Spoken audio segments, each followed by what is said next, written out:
नमस्कार मंडळी, तर आज आपण मटण पायाची रेसिपी एकदम सोप्या पद्धतीने बनवणार आहोत। ते बघू शकता तुम्ही। हे बघा, मस्त भाजून आणले आहेत पाये। तर चला मग बघूया। स्वच्छ पाण्याने धुवून घेऊया मस्त। हे बघा, तर खडे मसाले टाकूया। तेल गरम झालेलं आहे। कांदा, 2 मोठे कांदे घेतले आहेत, परतून घेऊया। तर कांदा परतून झालेला आहे। अद्रक लसूण पेस्ट टाकायची आहे, 1 चमच हळद। मटण पाय टाकून घेऊया।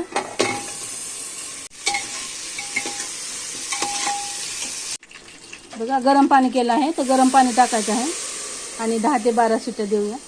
थोडंसं मीठ टाकू आणि कुकर बंद करूया।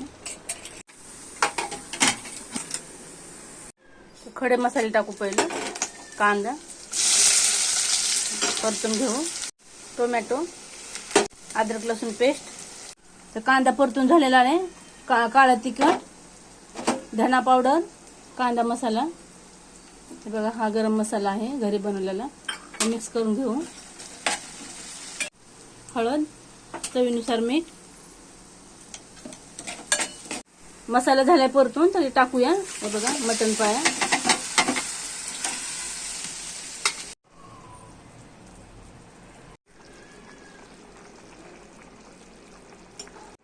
गरम मसाला, कोथिंबीर टाकूया थोडीशी।